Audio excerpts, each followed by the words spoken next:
gusta la historia bélica? ¿Quieres ser parte de nuestra vieja guardia? Pues recuerda que también puedes escucharnos en formato audio podcast siempre que quieras desde la web o la app iVoox. Es gratis y ahí tenemos alojados más de 1000 episodios que se publican por lo menos una semana antes que aquí.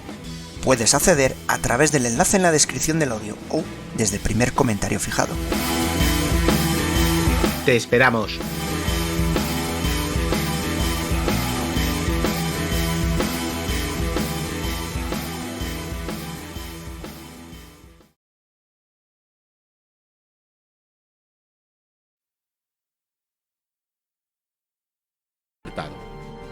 Las piezas están colocadas sobre el tablero. Esta es la campaña del Pacífico de Casus Belli Podcast. La clase de submarinos, había unos submarinos que eran nodriza de otros submarinos, de otros mini submarinos. No sé si te acuerdas. Sí. Pues estos, resulta que en Pearl Harbor, lo que habían dicho, bueno, vamos a sacar estos mini submarinos que tienen 2 torpedos cada uno, que se metan dentro de la radio del Son puerto. Como nuestros foca. Sí, exactamente. Y que mientras estén bombardeando a placer todos los camaradas desde el aire, pues nosotros, en la confusión, vamos tirando torpedos por ahí. Pero no les sale tan bien, porque eso es más difícil de lo que creíamos. Y ahí la verdad que hay algunos destructores. Esto es que demuestra que si hubieran estado medianamente atentos. O sea, Pearl Harbor es la gran victoria de los americanos. O sea, si hubieran estado medianamente atentos. Sí que tenían miedo de los submarinos. Ellos eran conscientes del peligro que tenían de que se colara un submarino dentro. Y habían puesto pues redes antisubmarinas y habían colocado buques de patrulla alrededor con la intención de detectar a estos submarinos que no se les fueran a colar dentro de la rada del puerto. Y claro, esto sí que funcionó. Es decir, en cuanto estos submarinos, por pequeñitos que fueran, pues tenían una serie de limitaciones en aquella época. Ya sabemos todo el tema del snorkel y todo esto que no estaba desarrollado. Entonces, el Ward era un destructor de la Armada de los Estados Unidos. Era de la Primera Guerra Mundial, famoso porque tenía 4 chimeneas. El trasto este estaba patrullando por lo que es la bocana del puerto un poquito hacia el exterior, cuando de repente un dragaminas que estaba en la zona advirtió que un buque que estaba arrastrando un blanco, el Antares, tenía como algo parecido a un periscopio que se veía por debajo de la cuerda del remolque, de lo que es el cabo de remolque del blanco. Entonces el Ward se puso en marcha. El capitán del Ward llevaba unas horas en el puesto de mando, lo acababan de trasladar, pero se la jugó. Tocó zafarrancho, salió a toda máquina, se dirigió hacia el objetivo, atacó a lo que él veía como un submarino y mandó un mensaje inmediatamente al puerto: posible submarino en la entrada de Pearl Harbor, tomo medidas, empiezo el ataque. Parece ser que hundió el submarino. Entró por la puerta grande en su primer servicio, desde luego ese hombre, no hay medallas en el mundo. Pues el colega envió el mensaje y el mensaje se perdió por medio de la cadena de mando. Pues no llegó a ninguna parte. Hubo otro contacto con submarino, que este submarino no está muy claro si escapó o fue hundido, y sin embargo nadie dio la alerta general. Era domingo por la mañana, se ve que nadie ha encontrado al oficial de guardia en su sitio. Ya veremos que había habido una fiesta muy fuerte ese sábado en Oahu. Había habido una fiesta muy gorda, porque la verdad es que a la mitad de la gente le va a pillar volviendo de la fiesta. Vamos a morir, emborrachémonos todos hasta totalmente. Un tercio de las dotaciones de los buques está en su puesto y el resto, claro, está en el permiso de fin de semana. Y aparte de eso, pues es difícil encontrar al oficial de tal, al enlace de no sé qué, al comandante de LED. Es muy difícil. Y Hus Van Kieber y Martin Short han quedado esa mañana para jugar una partida de golf. Lo cual es bastante interesante. Ya que tienes que hacer algo, pues juega al golf. Domingo por la mañana. Es que ¿quién va a atacar un domingo por la mañana? Por favor. O sea, vamos, a mí no se me hubiera... Yo, la verdad, ahí tengo que romper una lanza en ese sentido. No me imagino yo que sea, vamos, de gente civilizada no es. Eso de atacar un domingo por la mañana. Bueno, el caso es que nuestro querido ataque submarino es un fracaso total. Hay teorías de que uno de los submarinos que sí que consiguió entrar en la rada del puerto consiguió cascarle un torpedo a Luisiana, pero no está claro, porque ya es difícil distinguir los torpedos de submarino, los tipo 91, de los aviones torpederos. Son muy parecidos, entonces pues es muy difícil. De hecho, los mini submarinos habían diseñado una variedad del tipo 93 y acabaron metiéndoles el tipo 91, el mismo que ya usaban los aviones. Así que es muy complicado saber realmente quién le dio a quién. Además no se ha encontrado, a no ser que lograse luego escapar. No, sacaron de un montón de chatarra del fondo de Pearl Harbor, se dieron cuenta hace unos años de que en ese montón de chatarra había un mini submarino dentro.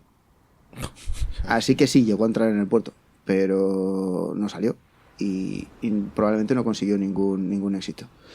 De los 5 mini submarinos que se van a utilizar, ninguno va a regresar. Uno quedó embarrancado y bueno, ya veremos un poquito luego si eso la historia de lo que pasó con el personal que había a bordo. Y bueno, pues los otros desaparecieron y fueron destruidos de una manera o de otra a lo largo de la batalla sin lograr ningún resultado palpable.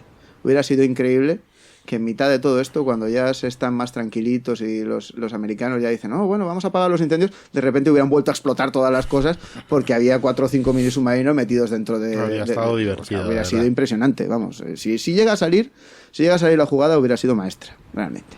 O sea, ya no hubieran podido pegar ojo en su vida. Bueno, mientras tanto, el ataque principal, que son los avioncitos, está en ruta. Y llevando los torpederos delante de todos está Mitsuo Fuchida, conduciendo a sus tropas hacia la victoria, pero muerto de miedo. Coge la bengala cuando ve que están tranquilamente los barquitos alineados, que se han cruzado con varios aviones pero que no les hacen ni caso, y que nadie se espera que ataquen desde el norte, pues va a lanzar la primera bengala. A todo esto, hace como media hora, la estación de radar que está cerca de Kaneohe les ha detectado. El problema es que les acaban de poner el teléfono. Hasta entonces había que usar una bicicleta para llevar los mensajes. Y hasta la base. Y claro, ellos estaban encima de un acantilado, lejos de la base. Sí, claro, pero el mejor punto que... Era un punto perfecto. Ahora ya tienen teléfono. Y ellos, como son pues muy, muy eficaces, ven que hay un montón de blips ahí en la pantalla y dicen, aquí pasa algo. Llaman al oficial de guardia. El oficial de guardia es un señor que le acababan de dar el puesto, llevaba unas 2 horas en el sitio, era piloto, no era nada de radar ni técnico en nada. Le dice, mire, que es un teniente, que oiga, teniente, que mire, hemos detectado un montón de tal y todo esto. Hay un montón de... nunca habíamos visto tanto. Y dice, bueno, es que estamos esperando una escuadrilla de B-17. No se preocupen.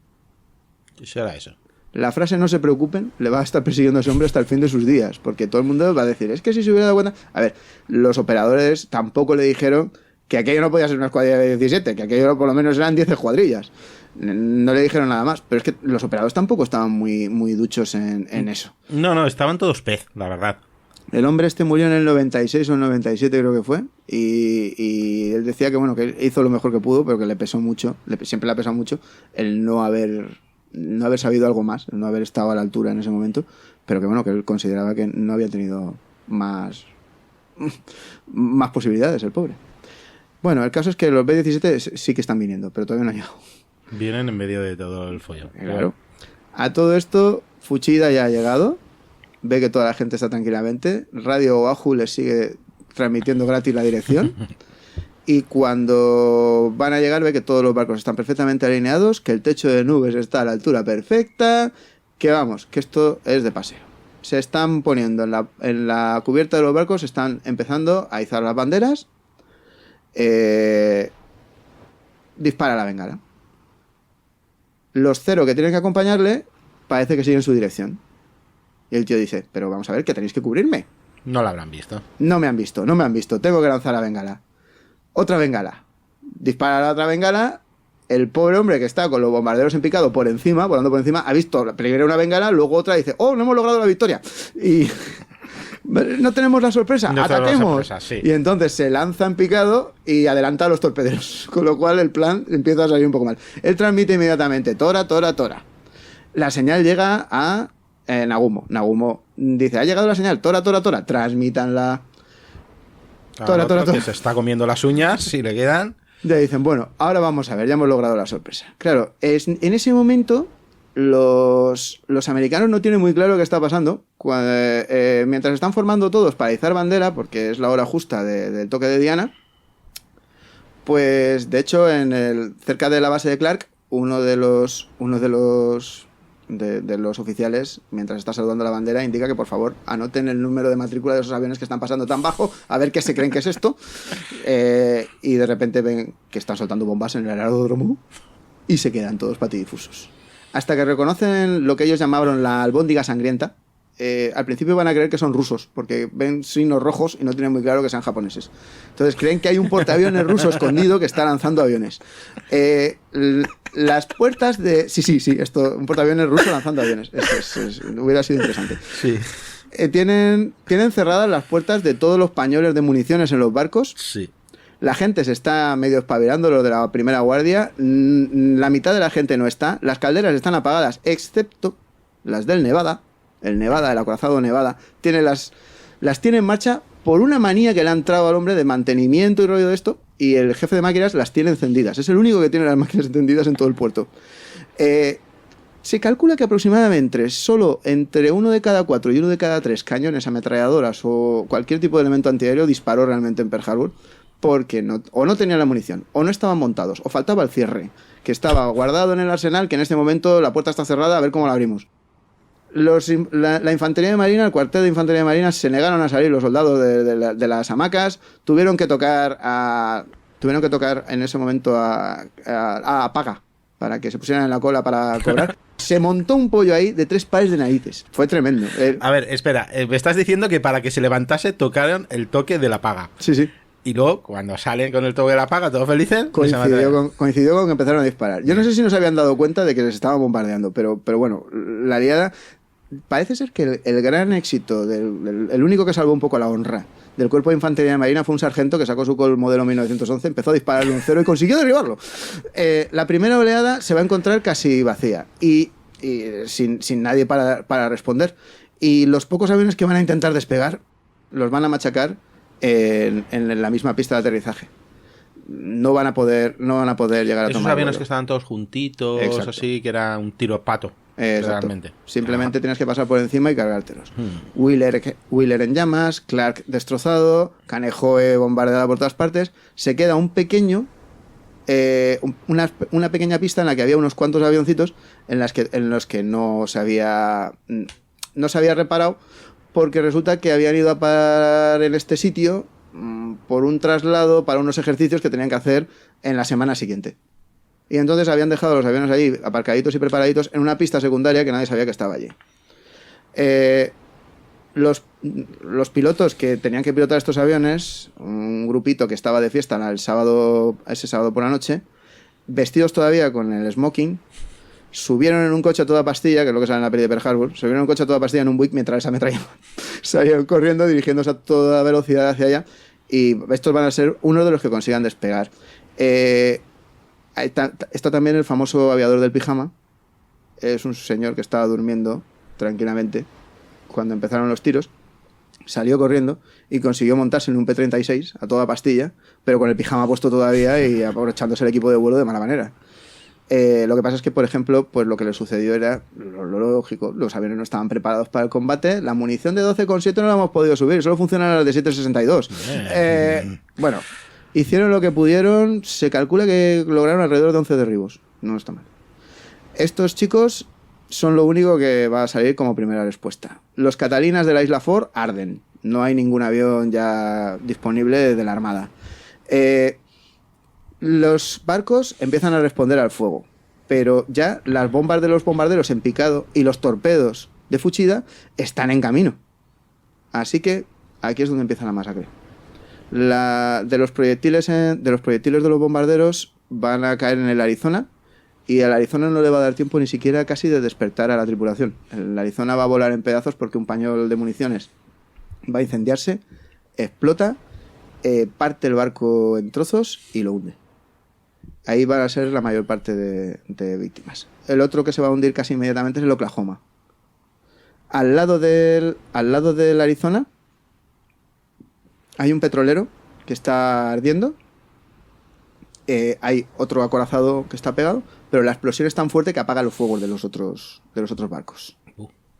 El Nevada, como sí que tiene presión en las máquinas, pone en marcha sus hélices, suelta, el timonel salta al agua porque estaba en la orilla y nada hasta conseguir alcanzar el barco, lo suben y dirige, bueno, el timonel morirá ese día, pero condujo el Nevada hacia la salida del puerto para ir a buscar a esos malditos japoneses con un acorazado contra toda la flota. O sea, hubiera estado chulo.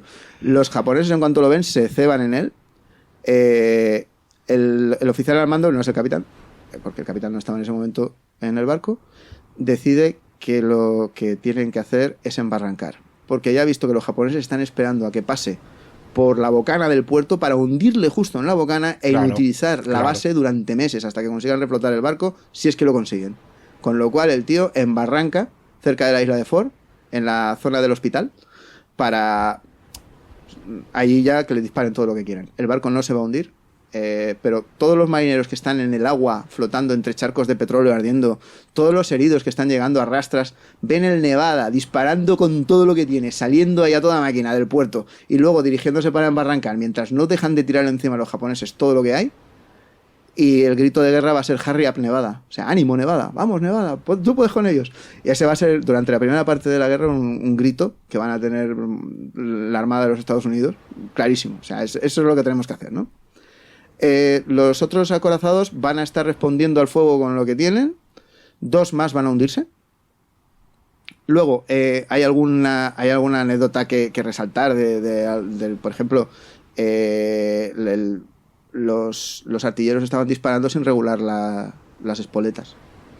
Así que los proyectiles antiaéreos no explotaron. Bien. Con lo cual cayeron en la ciudad. Y eso que sale en las pelis de que los japoneses ametrallan el hospital, eran los americanos que se pasaron de largo las balas y llegaron a su propio sitio. No había ni una bala japonesa ese día. Porque es que los proyectiles de artillería antiaérea, en contra de lo que piensa alguna gente que no se lo ha explicado, son para impactar directamente en el avión, pues no son para impactar, excepto los de pequeño calibre. Claro. Son para que exploten y la propia metralla, un avión, y más en esa época, con cualquier cosa, con un tirachina le desestabilizabas y se queda. Pues era precisamente para crear una nube de metralla que el avión tenga que atravesar y ser bueno, alcanzado por alguno de esos fragmentos. Por alguno de esos fragmentos, o incluso psicológicamente para que viese una barrera de metralla, porque eso se ve. Entonces, por ejemplo, en la batalla de Inglaterra sí que es verdad que muchas veces tiraban las bombas y se iban. Entonces, claro, no daban a la ciudad, las tiraban en el campo y volvían porque bueno, la nube antiaérea debía ser muy convincente. En este caso, hablando de torpederos que tienen que volar a ras de agua, nivelados perfectamente y soltando en el momento adecuado y luego enseñar toda la barriga, la antiaérea es muy, muy, muy disuasoria. Realmente te da miedo. O sea, tío, que me están tirando de todo y ahora tengo que enseñarles encima la panza. Estoy con un avión que no está hecho para remontar el vuelo mucho y que se mueve como un pato con una ala cortada. Exactamente. Esto al principio, pues cuando los japoneses entren en el frenesí de madre mía, me puedo cargar todo lo que tengo aquí, pues van a empezar a notarlo. La primera oleada va a perder unos cuantos aviones, aproximadamente 11, y van a quedarse un poco así como pensando, podemos repetirlo. En la primera oleada han machacado casi todos los barcos que tenían al alcance, se han cargado hasta el buque blanco, el Utah. Era un buque blanco que estaba allí parado. Se creyeron que era un portaaviones, dicen que porque como le habían quitado los cañones de la parte de arriba, le habían puesto como unos cajones encima, pues que se creían que era como un portaaviones o algo así que estaba allí y lo dejaron crucificado. Se fue al fondo con 64 de sus marineros que no regresaron nunca. Hay un montón de otros barcos que van siendo alcanzados. Al lado del Utah están el Cassini y el Downs, que son dos destructores que estaban allí puestos tranquilamente. Van a arder. A ellos les van a caer proyectiles por todas partes. Van a machacar también un crucero, algunos barcos más de servicio que hay por allí, un buque de transporte, el petrolero que hemos comentado antes, el Neoso, alguna otra unidad, y sobre todo eso, van a dedicarse a machacar aviones, van a ametrallar algunos cuarteles y se van a retirar. Y entonces va a venir la segunda oleada, que ya está despegando y preparada. Y entonces la segunda oleada va a acabar de rematar lo que va a poder pillar por en medio, van a seguir destruyendo las instalaciones de lo que es el puerto mismo, van a responder a la antiaérea y van a intentar entablar duelos con los que están manejando las ametralladoras y los cañones. Entre ellos, bueno, pues es famoso el caso del primer combatiente negro de la Armada de los Estados Unidos, que fue este camarero, que era también el campeón de boxeo de la flota, que estuvo manejando una ametralladora en el West Virginia, si no recuerdo mal, y que consiguió derribar, por lo visto, uno por lo menos de los aviones que les estaban atacando. Sí, es una de las imágenes de la película, creo. Tora, deja las tazas en el suelo y coge y se pone a disparar, ¿no?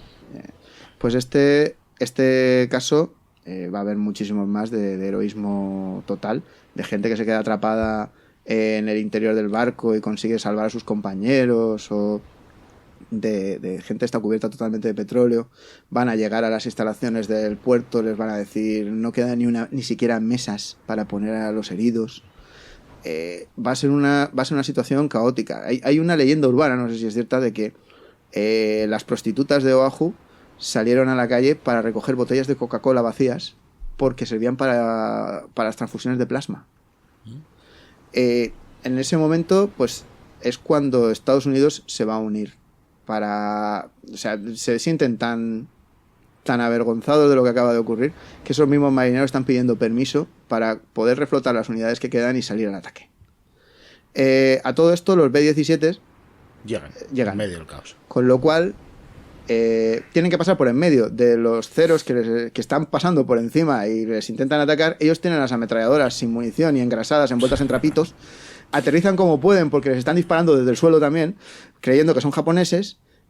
Bueno, una liada tremenda. Lo mismo le va a pasar a una agrupación del Enterprise que va a tomar tierra, van a despegar cazas de la Armada que van a despegar del Enterprise y van a intentar aterrizar sin saber lo que ha pasado, porque no hay tráfico de radio.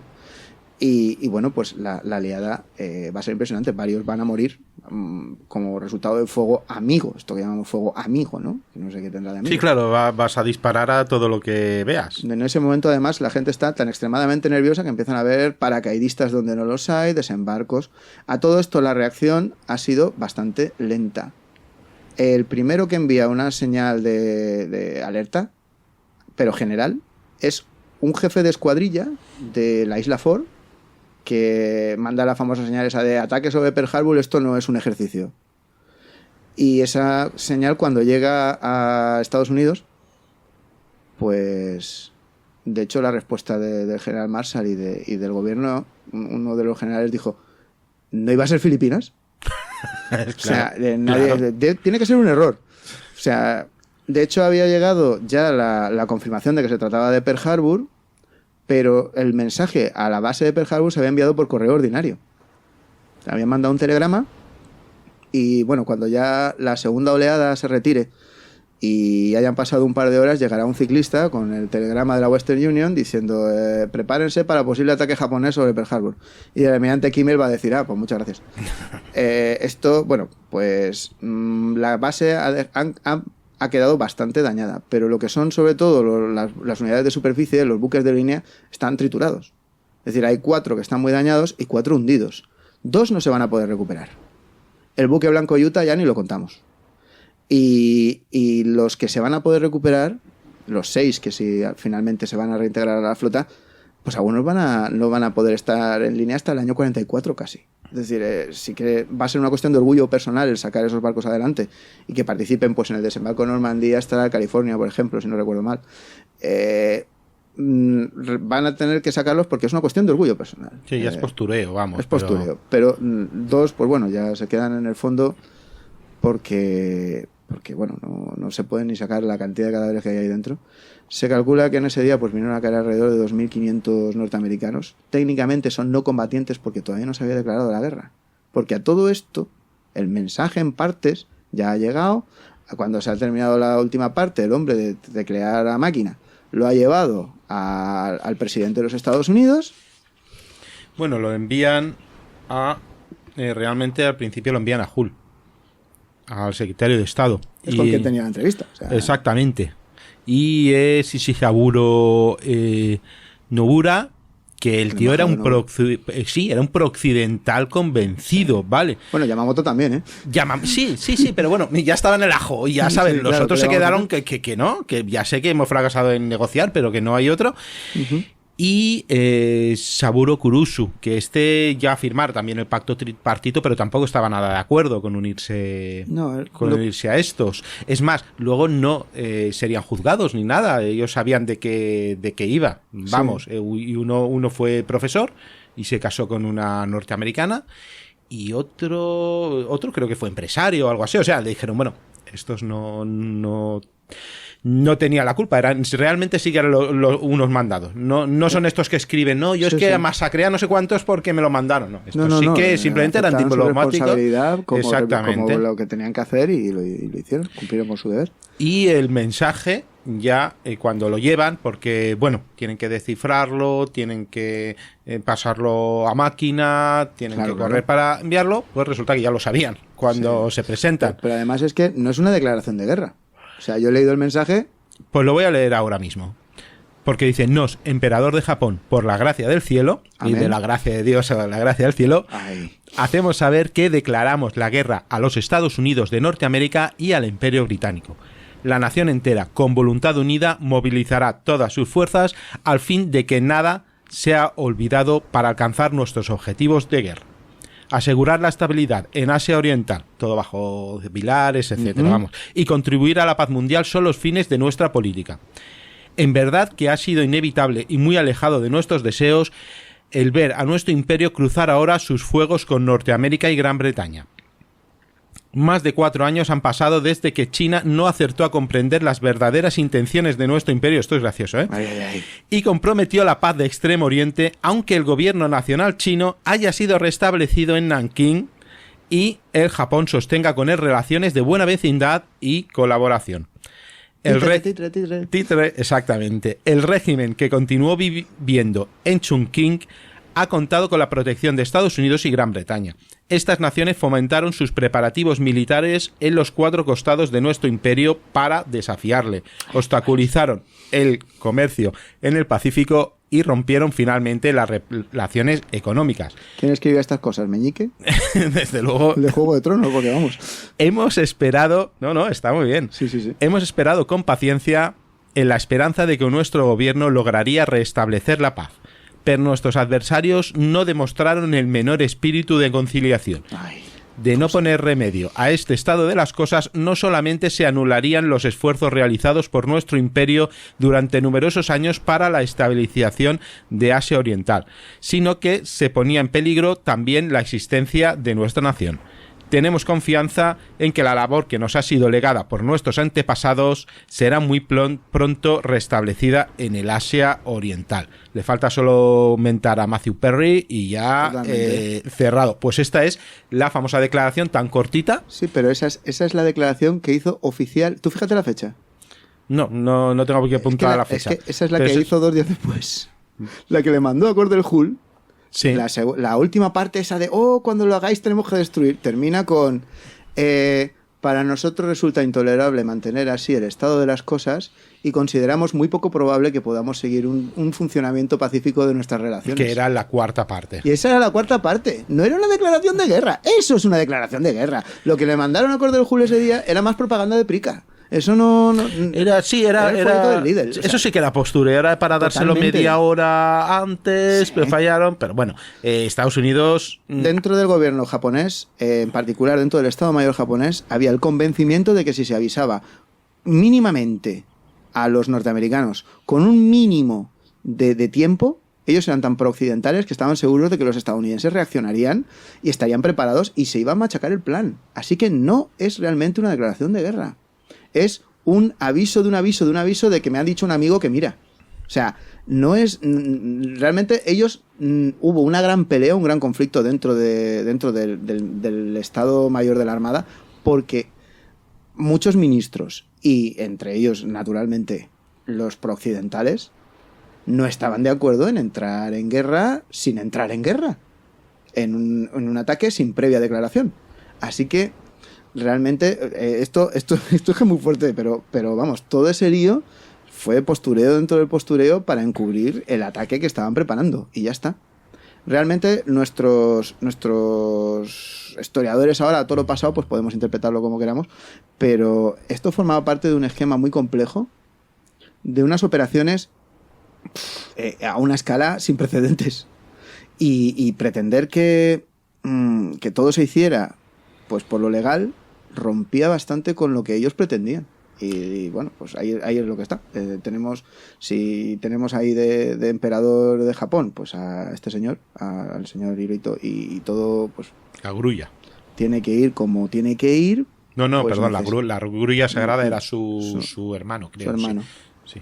Pues si el emperador lo que necesita es esto, nosotros lo vamos a conseguir por las buenas o por las malas. Y ya está. No fue por las malas, fue muy por las malas. El ataque de Pearl Harbor, pues fue muy difícil luego poder justificar lo que se había hecho. Pero es que no era la primera vez tampoco que se hacía. O sea, es que los ingleses lo llevan haciendo toda la vida. Que nos lo digan a nosotros. Exactamente. El mismo Japón, cuando atacó a Rusia en primer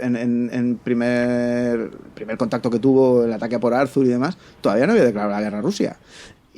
Se había repetido en muchísimas ocasiones y no era ninguna cosa así que tuviera que haber sorprendido. Lo lógico era estar preparados para esto. Porque vamos a ver, si me dices que Hitler había avisado a los polacos, pues vale, sí, tienes razón, lo mismo que los japoneses.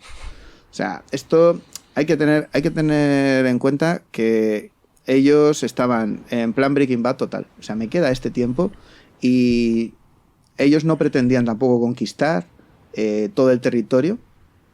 Yamamoto se lo dijo muy claramente. Yamamoto, cuando le dijeron... Entonces, el plan, cuando le explicaron el plan sur, le dijeron, bueno, cuando tengamos todo esto, entonces podremos dictar nuestras condiciones para la paz y habremos conseguido los recursos que necesitamos. Y Yamamoto contestó, la única forma, después de que le hayamos hecho esto a Estados Unidos, la única forma de que pudiéramos dictar las condiciones de paz sería estar en la Casa Blanca nosotros. Los americanos lo tomaron como, claro, es que vais a venir a la Casa Blanca a de verdad conquistarla, ja, que os creéis eso. Pero no, Yamamoto no se estaba tirando el moco. Yamamoto estaba explicando, la frase que dio luego cuando sus amigos le felicitaban era, cuando tú le golpeas a una persona que está dormida, la persona que está dormida no tiene ninguna vergüenza. No puede avergonzarse de haber estado dormido. La vergüenza es para ti, que le atacaste mientras estaba dormido. Y no te extrañe que la reacción suya sea de furia justificada. Que es más o menos la frase con la que él retrataba la situación en la que había puesto a su país por tener que cumplir unas órdenes que eran realmente complicadas. Él ya había dicho que evidentemente durante los primeros 6 meses serían absolutamente imparables porque el plan era perfecto, que luego durante un año, el año siguiente ya veríamos lo que hacíamos y que luego a partir de ahí todo iría de cabeza. No, realmente lo que necesitaban era su anillo defensivo. Su esfera de coprosperidad del Asia. Exactamente. Y bueno, jugar al gato del ratón con su armada y que Estados Unidos, bueno, y que fuesen bien las cosas en Europa. Exacto. Con sus aliados europeos, que esa es otra, y luego, a partir de ahí, intentar una negociación. No era invadir California ni siquiera Australia, que ya llegaremos, pero eso hay controversia. Hay quien piensa que sí, Australia no. Sí. Yo las entrevistas que daban bueno, los que no llegaron a ahorcar decían que ellos no lo veían. Dice, no, nunca habíamos visto nunca de tocar a Australia, simplemente de tenerlo controlado, de sí, a lo mejor tener Darwin, por ejemplo. Pero dice, Australia era muy grande, estaba muy deshabitado. ¿Qué hacías? No sé, ya llegaremos a esto. Si lo hubieran necesitado, sí, bueno, se lo hubieran planteado. Sí, o sea, pero en ese momento no estaba. Sí, no, evidentemente hubiesen visto la oportunidad y hubiesen... Ellos son conscientes de que tienen pues a lo mejor sumándolo todo para desviar de las operaciones de China, pueden sacar 300.000 soldados para hacer todo lo que tienen que hacer. Y ya hicieron mucho. Y eso es ocupar todo el sureste asiático, invadir Filipinas, tomar todas las islitas que queden por en medio y asaltar las Indias holandesas. Es mucha tela para meterte con un mini continente. Mucha tela. Y son mogollón de países ahí que con sus ejércitos que al principio pues puede que les metas la paliza, pero van a seleccionar cabreados. Escucha, vuelve la segunda oleada. Y ahí estamos. Se cabrían mucho los aviadores que vuelven porque no les rearman para volver a rematarle. Ahí está. ¿Por qué no hay tercera oleada? Estaba previsto que podía haber 1, 2, 3, 4 o ninguna. Vamos, era todo. Sí, podían era haber todo dicho, poco estábamos seguro. por aquí paseando, sí. Era una opción, era una opción. Una opción era decir, nada, hemos salido de maniobras y hemos llegado hasta aquí, hasta Hawái, no pasa nada. Pero Fuchida vuelve y él ha estado volando durante la primera y la segunda oleada y regresa. Y entonces dice que ¿por qué no se está preparando la tercera? Genda no le dice nada. Genda dice, mira, habla tú con el viejo porque esto no hay quien lo lleve. Y bueno, ¿qué ocurre? Pues que Nagumo ha estado viendo que no aparecen por ninguna parte los portaaviones, tampoco ha mandado las patrullas en la dirección adecuada. Él no sabía dónde estaban los portaaviones y tiene miedo de que le ataquen mientras están con todos sus aviones en el aire o mientras está repostando. Él también lo que ocurre es que ha perdido, en la segunda oleada han caído el doble casi de pilotos que en la primera. El total de aviones derribados van a ser 29 aviones japoneses derribados. Y la mayor parte, 2/3, van a ser durante la segunda oleada. Entonces, él ya sabe que los americanos están sobre aviso y preparados. Él no se cree del todo que hayan perdido todos los aviones prácticamente, que sí que es verdad, que han perdido pues, la gran mayoría de los aviones. También él sabe que no hay repuesto para nada de lo que él lleva. O sea, de los 9 portaaviones que hay, 6 están ahí. De los pilotos de ataque naval, la mayor parte están ahí metidos. Todos los aparatos. Vamos, es que no puede prescindir su país en ese momento de casi nada de lo que él tiene ahí. Y se la está jugando mucho. Nadie le ha dicho nada de submarinos. Y si hay un montón de submarinos alrededor y no lo saben. Los barcos han sido tocados ya. ¿Qué más quieres tocar? Si están en medio del puerto, por mucho que les tires, no los vas a hundir más de los que están. Le dicen que si los campos estos, las zonas de aviación que no habían atacado del todo, pues si son campos auxiliares. Y son ahí no hay tierra nada. apisonada, eso lo pueden en 3 días hacen otro en otro Eso sitio. no hay forma de romperlo. Los depósitos de aprovisionamiento de petróleo, hay que romperlos, hay que destruirlos, tal. Eso se arregla fácil. Eso no... De todas formas, ellos no producen petróleo y va a tener que venir de fuera de todas maneras. Entonces, ese tipo de razonamientos, Nagumo prefiere un planteamiento ya más conservador porque ha ganado esta partida y se retira. Se retira porque además ya le están diciendo que hay que empezar a repartir esa poca mantequilla que tienen, sobre todo el pan del Pacífico, porque ahora empieza lo bueno, lo realmente bueno. Pearl Harbor era para dejarse las manos libres para todo lo demás que hay que hacer. Además estaba en el límite operacional, esos Sí. portaaviones estaban a quedarse flotando en medio del Pacífico Norte mientras podían rastrearle a la espera Y nadie- de que llegasen Claro. petroleros y que no hubiese mala mar, ¿no? Estábamos... El siguiente territorio al que tenían que llegar era Kwajalein, por encima de las Islas Marshall. Ahí podrían haber parado para petrolear si hacía buen tiempo, o tendrían que petrolear en alta mar con petroleros que vinieran, porque los suyos ya los habían mandado de vuelta. O sea, la cosa se le complicaba mucho y Nagumo no se la quiere jugar. Hay gente que opina que una tercera oleada hubiera sido decisiva, patatín y patatá. Bueno, Yo no lo acabo... Hablan de los depósitos de combustible Sí. que habrían tardado, pero bueno, y otros cálculos que vi dijeron que no necesitaban más de 2 convoys de petroleros. Dice que es que no era para tanto. No... básicamente la cuestión está, si hubieran atacado San Diego, pues todavía no te digo que no, pero teniendo atacar otra vez Pearl Harbor era un poco llover sobre mojado y no había mucho más que podían hacer. Realmente no... Dicen, es que a los 2 días ya estaba operativo. Bueno, pues si hubieran tirado más bombas hubiera seguido operativo igual. No van a hundir un muelle, no van a reventar un pantalán de puerto de hormigón. No, eso no lo iban a haber hecho. No, de hecho Yamamoto le apoya. La conferencia que hay luego le apoya. No se sabe no sé exactamente el grado de de camaradería, de corporativismo, de decir apoyar, pero sí que apoya la decisión. Nagumo no era un hombre 100% de Yamamoto, pero Yamamoto nunca va a cargar las cintas contra ningún subordinado suyo. No, y además que yo creo que Yamamoto sabe con quién juega y conoce bien la personalidad de cada uno. Él además piensa que en última instancia toda la responsabilidad es suya y cuando empiezan a ir las cosas mal, de hecho, él va a cargar con toda la responsabilidad. Él va a aceptar todo lo que vaya a pasar, va a decir que es cosa suya. Aunque él no estuviera en el ajo, pero... Bueno, temita que tenemos entonces, las mini agrupaciones que han zarpado a escondidas desde Kwajalein, desde el atalón de Kwajalein, para tomar Guam y para tomar Wake.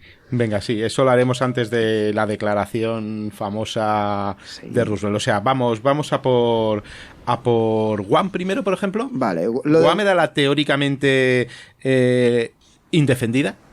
Guam era indefendida, pero ya habían trasladado a personal para construir ahí instalaciones, para fortificarla, para tal. Sí que habían trasladado personal, pero estaba allí mano sobre mano, todavía no habían empezado. Entonces, ellos creían de verdad que aquello ya estaba muy avanzado. Los japoneses estaban convencidos de que Guam era, la leche. La fortaleza, vamos. Sí. Eso va a ser, desembarco del rey. Total, que se plantan allí y mandan unos aviones, al mismo tiempo que atacan Pearl Harbor, mandan unos aviones para bombardear Guam. Y bueno, pues nada, bombardean Guam y no hay nada. Se cargan a los barquitos que había en el puerto, que eran 3 patrulleros, y bueno, averían uno, lo revientan, los otros 2 se quedan un poco tocados, van mandando oleadas y oleadas y oleadas, y bueno, pues al cabo de 3-4 días, pues envían un grupo de desembarco formado por cruceros pesados, cruceros ligeros. O sea, un desembarco de la hostia para un sitio que cuerpo especial de desembarco de la infantería de Marina Imperial.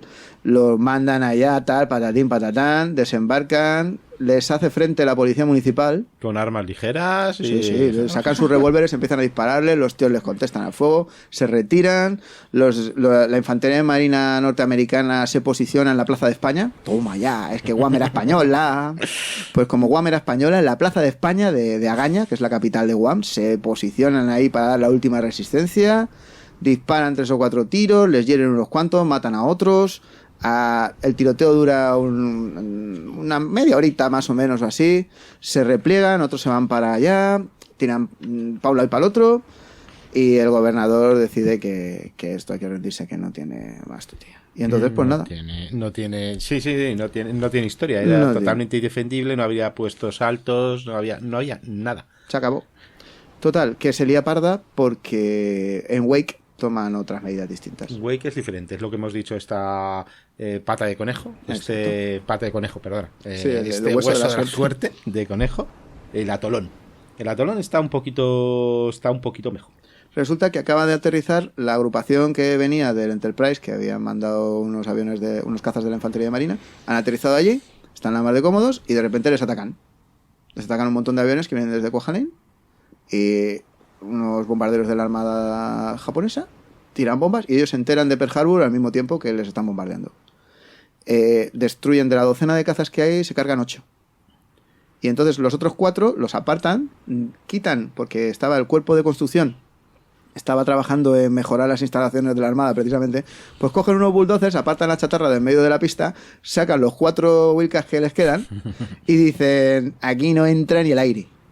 Y el día 11 de diciembre intentan un primer desembarco los japoneses y el resultado es increíble. O sea, se acercan los destructores para apoyar el bombardeo de tierra firme y resulta que despegan los 4 Wilcas con bombas en el vientre, les sacuden a un crucero ligero, los destructores se acercan demasiado y los tíos de los cañones de 5 pulgadas habían estado esperando a que se acercaran mucho, sus cañones tienen menos alcance que los de los cruceros, dejan que se acerquen los destructores todo lo que quieran y cuando ya los tienen dentro de alcance, dejan que se acerquen un poquito más y los revientan. O sea, pierden 2 destructores ese día los japoneses, la primera derrota de Japón. es ese momento, cuando el primer intento de desembarco de Wake se encuentra con una resistencia encarnizada, se acaban cargando un transporte de tropas que iba a desembarcar allí al personal, tienen que retirarse, bueno. Todos los días van a estar bombardeándoles. El caso es que que hay que vuelven a probarlo, ¿no? Claro, ellos ya... La siguiente vez que van, ya no quedan aviones en Wake. Pero sus pilotos tienen fusiles y están disparando desde la orilla. Eran estos que estaban entrenados como tirador de primera, ¿no? Ahí está. Jolín, si eres marine tienes que saber disparar. Punto. Y claro, pues van a estar ahí combatiendo durante bastante rato, para lo que es, porque teniendo en cuenta que ellos son muy poquitos y no tienen mucho material, han tenido que repartirse por todas las playas de este islote y del islote de enfrente. Y que los japoneses ya saben la artillería que tienen, dónde la tienen, lo saben todo. Se han traído una agrupación bastante importante y Nagumo ha desviado un par de portaaviones de los que tenía viniendo de Pearl Harbor, los ha desviado para Wake. Y claro, pues ya la cosa ya no tiene ninguna gracia. Y bueno, pues en esa ocasión, después de 22 días de resistencia heroica, el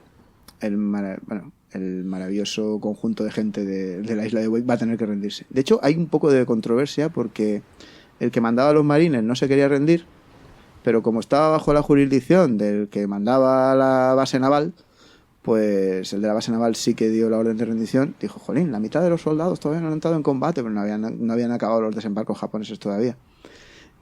Bueno, hay controversia sobre si se tenía que haber rendido Wake o no. Lo cachondo de todo esto es que ese mismo día 22, perdón, no había sido 22 días, fue el 22 de enero, el 22 de diciembre, perdón, quiero decir. Ese mismo día 22 se suponía que iba a ir un equipo de rescate. Desde Pearl Harbor habían zarpado la agrupación de portaaviones, el Enterprise por ahí, por ejemplo, del Enterprise, con unos cuantos destructores y los cruceros ligeros que habían podido sacar del desastre, para intentar acercarse y llevaban desde un equipo de radar hasta artillería. Estaban preparados para llevar ayuda allí a Wake. O sea, querían hacer un Verdún ahí o algo. Totalmente. El sitio hubiera sido una cosa bastante interesante, porque a Kimmel es el que organiza Husband Kimmel, el almirante al mando de la base, es el que organiza esa expedición de rescate. Van para allá. Y resulta que cuando están allí a medio camino, ya van a llegar, llega la orden de que a Kimmel lo trasladan. Quieren hacerle las preguntas de rigor de cómo te has dejado sorprender de una manera tan triste, y se lo llevan. Y ponen en su lugar a un señor que está bastante asustado. A ver, va a haber una especie de complejo de si los japoneses han sido capaces de hacer todo esto, son capaces de hacer muchas más cosas que no nos imaginamos. Y ya empieza a crecer la idea de que son algo así como los salvajes dothrakis de Juego de Tronos, que comen gente y tal y todo esto, y se alimentan de sus cadáveres enemigos. Y que, como dicen estos, su deporte es la guerra. Vamos, exacto. Hacen la guerra por diversión. Y que además tienen la sensación de que hay muchas más cosas que no sabían de los japoneses y están ahí. Les entra un pánico todos, un pánico atroz. Y sustituye la misión por una misión de rescate estricto. Enviar aviones que recojan a la gente y un barco que vaya por delante, un transporte, que vaya por delante, recoja a toda la gente y se la lleve y abandonar Wake. Entonces, un día después, cuando esta segunda expedición, que sale de la primera expedición que ya estaba en marcha a punto de llegar, que está ya los aviones al alcance de Wake, prácticamente los aviones del Enterprise ya casi pueden llegar, pues llega la última, tercera orden de daros la vuelta, esto es inútil. Si se hubieran encontrado la agrupación del Enterprise preparada con ataque antibuque, con los barcos de Nagumo mezclados con los de la flotilla que estaba intentando atacar Wake, en ese mismo momento podría haber habido un Midway antes de tiempo.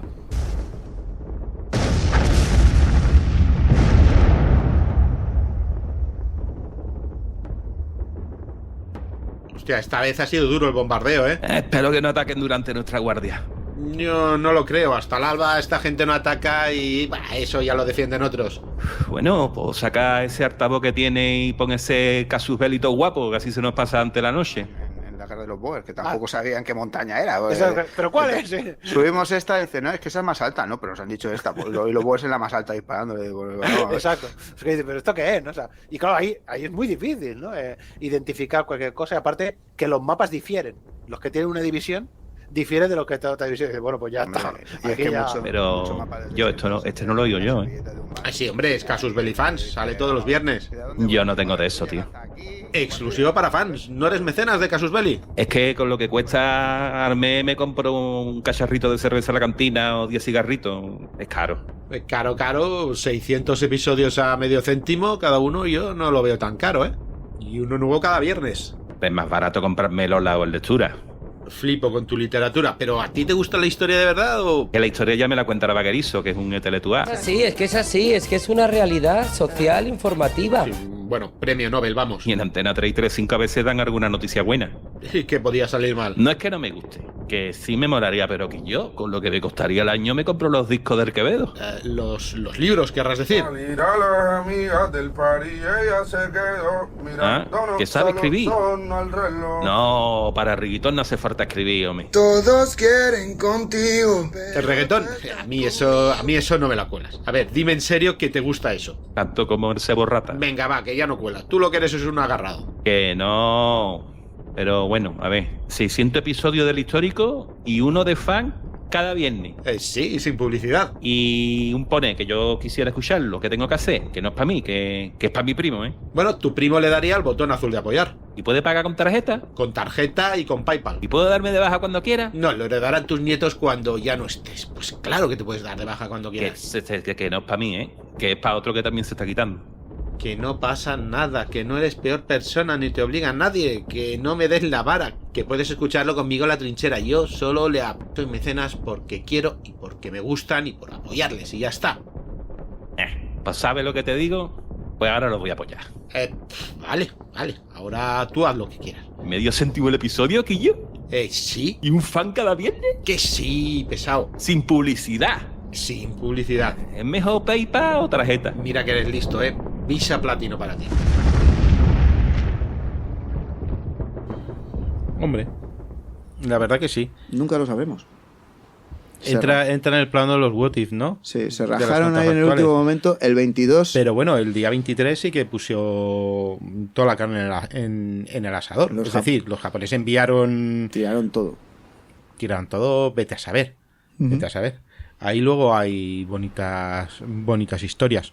En Wake, que fue la que resistió un poquito más, la que dio realmente el primer susto a los japoneses. El Pacific Alamo, que dicen ellos. El Pacific Alamo, sí. Hay un libro muy bonito, se llama así, Pacific Alamo. Lo recomiendo a todo el mundo porque es muy cierto que la guarnición esa, al cabo de un tiempo, gran parte de esta guarnición muere de inanición, porque claro, los submarinos americanos, que eran bastante buenos, pues hicieron un estricto control, no entre nada, tuvieron que cazar aves que las extinguieron porque eran endémica de esa, y un ilustre norteamericano pues bombardeó en el 44, participó en el bombardeo. Muy ilustre porque llegó a presidente. Exactamente, que es George Bush. George Bush, papi. George Bush, papi. No el de las Torres Gemelas, el de Irak. Exacto, el iraquí 1. El de Saddam Hussein, primera parte. Exactamente. Y luego hay una historia muy bonita de, bueno, allí se los acaban cargando a todos, sí, o sea, excepto algunos que deportan, por decir deportan, ¿vale? Sí. Pero se los acaban cargando. Hay uno que huye porque lo llevan en X punto, a 80 y pico los matan, huye, se escapa, porque simplemente pues después de trabajar las defensas durante un par de años, les ponen en fila, les tapan los ojos y les ametrallan. Sí. Después de eso pues se ve que escapa uno entre el follón y vuelve, y la leyenda dice que en una roca de coral que se puede visitar. La roca de los 91, sí. Roca de los 91, 80 y pico de los 91, pues los escribe 91, unas siglas y la fecha. Luego le acaban capturando. Se ve que lo mataron también porque no se sabe muy bien. No se sabe. Dicen que el propio oficial, bueno, el propio jefe, el oficial jefe de la guarnición de la isla, con su propia katana le decapitó. Eso ya entra un poco en la leyenda, vete a saber, porque luego ya se lo encontraron muerto en un bombardeo. Pero algunos de los que deportaron, sobre todo un tal William el Taylor, que Sí. resulta ese se lo llevan a China. Ese es muy bueno. Se lo llevan a China. Cuadrillas de trabajo forzado. No es el puente sobre el río Kwai, pero otra cosa. En China. China del Una Norte. cosa Y de China. entonces se va a escapar en el año 44, 45, ¿no? Y está por ahí. Y está en Lleva el un par de norte. años ahí, el pobre. Sí, está hecho polvo y lo trasladan en un tren. Y oye, estaría hasta la polla. Y si debía ser por el norte, ahora bueno, ya sabes tú por qué es. Porque salta con otro compañero, el compañero se rompe la pierna, el compañero era hispano seguro, porque se llama Jack Hernández.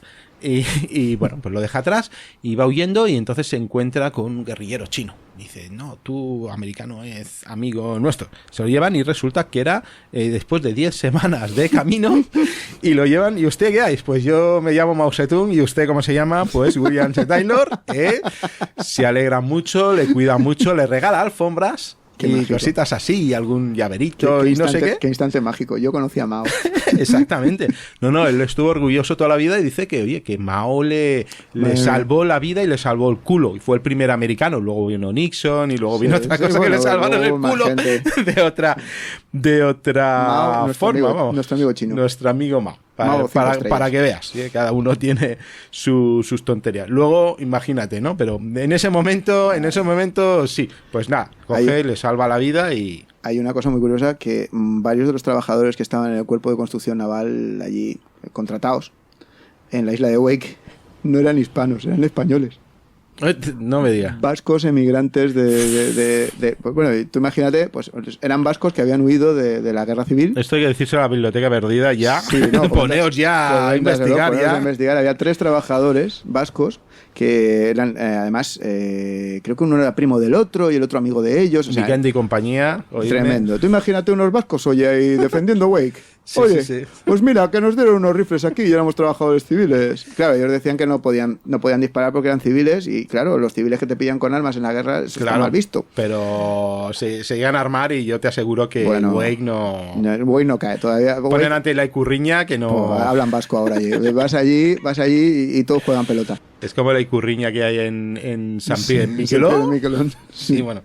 Pues resulta Estoy de que acuerdo. estos fueron a parar a China y sobrevivieron, Ah. porque claro, son vascos. Y claro, sobrevivieron al campo de trabajo japonés, a todo esto. Y luego Qué pues, contaron épico. su historia. Ellos venían de la frontera entre Canadá y Estados Unidos porque empezaron emigrando a Canadá, si no recuerdo mal, y luego migraron a Estados Unidos desde Canadá. Y habían acabado en Wake ayudando a construir la pista de aterrizaje. Así que esto, bueno, pues para que siempre no habrá puñado de tierra en el mundo sin un vasco. hombre. Vascos por el mundo. Ya, ¿no? esto. De eso sale. Entonces, bueno, en Guam pasó una historia bastante chula, que es también la de 6 soldados norteamericanos, bueno, eran infantes de marina y de esto, y personal de la armada, que consiguieron escaparse y refugiarse. Guam es más grande, no es como si te intentas refugiarte en Wake, es como intentar refugiarte en Sí, un no, Wake aparcamiento. no tenía nada. Además eran lenguas de tierra Sí. alargadas que entre el mar de una y otra no habrían más que unos centenares de metros. Nada. Bueno, sí, unos centenares de metros. no Como habría más. mucho. Y entonces, claro, este sí que fue escondido por los nativos de Guam. Los canacos le escondieron. Y lo pagaron con su vida, ¿eh? Muchos. Lo pagaron con su vida. Fueron ejecutados muchos de ellos porque ellos sabían que los japoneses sabían que estaba allí y de hecho él consiguió arreglar, como era el radiooperador, los otros 5 fueron atrapados y fueron ejecutados. Pero el que faltaba lo fueron escondiendo durante años hasta que a finales del 44 vuelven a desembarcar los americanos allí. El hombre estuvo yendo de casa en casa, mataron a poblaciones enteras buscándole, porque el tío estaba transmitiendo lo que veían, lo que le iban diciendo los canacos, canacos le iban diciendo cosas y él las iba transmitiendo y los japoneses sabían que había una radio transmitiendo y no había forma de pillarlo, no lo encontraban y bueno, al final la historia termina pues en el momento del desembarco de Guam, cuando llegan las primeras lanchas de marines, hay alguien con una linterna guiándoles en la playa y es él que está subido al primer sitio que ha pillado con una lámpara de queroseno y diciendo por aquí, tíos. O sea, es muy, muy, muy curioso. Los indígenas de Guam decían que mientras hubiera un norteamericano, vendrían los norteamericanos otra vez. Y ellos querían que volvieran. Así que bueno. Lo tuvieron claro, no, y pagaron realmente con su vida, pero muchísimo, muchísimo, ¿eh? O sea, y los japoneses no se cortaban a la hora de... No eran los japoneses el ejército de la Primera Guerra Mundial japonés, era tipo europeo, muy respetable con la gente, no. Habían soltado unos verdaderos dorrakis, vamos, estos que arrasaban... Se comportaron en plan salvaje, teniendo en cuenta la guerra de la que venían de una guerra en las estepas de China y se comportaban realmente como jinetes de la estepa, como auténticos dorrakis que no se van a cortar la coleta jamás. Y van en ese plan de las tres R's eran los tres todos, quémalo todo, mátalo todo, destrúyelo todo, ¿vale? Era la norma que habían seguido en China y era la norma que pensaban seguir donde hiciera falta. Y después del ataque, reacción en Estados Unidos, y bueno, ahora entraremos con las teorías de la conspiración y tal, sí. Que sí que hay muchas, incluso hay documentos que se desclasificaron y Wikileaks los sacó, y que sí que había gente que decía sí, van a atacarlo ya, otros que no. Evidentemente se esperaban el golpe.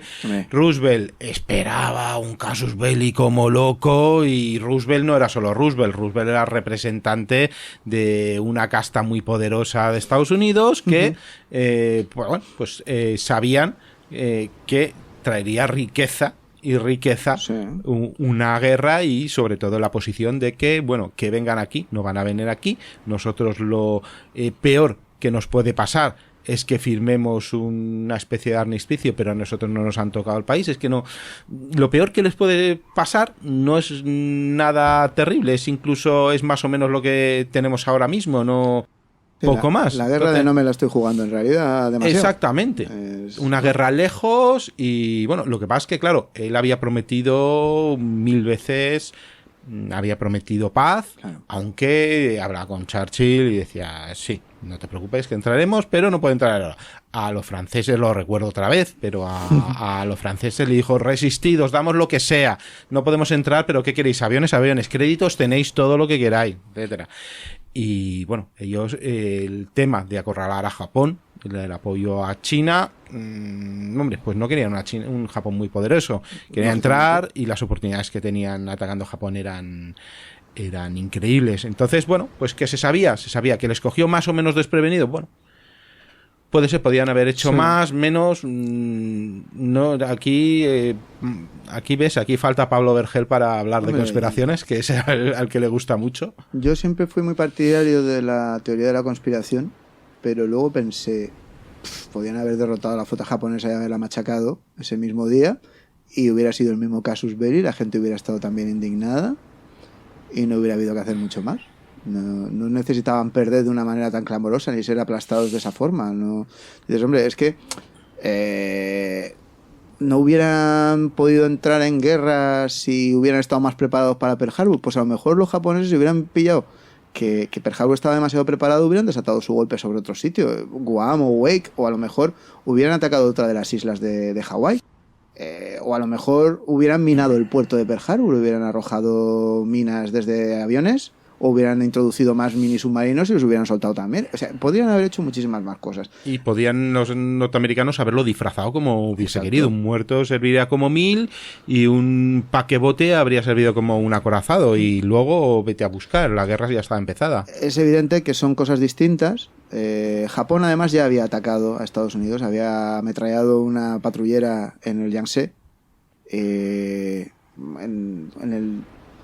en el transcurso de la guerra con China, pues había habido un momento en el que había habido un incidente bastante importante. La patrullera Panay fue hundida por japoneses, y ellos dijeron que había sido una equivocación. Pero claro, si te atacan en Hawái, no es una equivocación, ya no hubieran podido disfrazarlo de ninguna manera.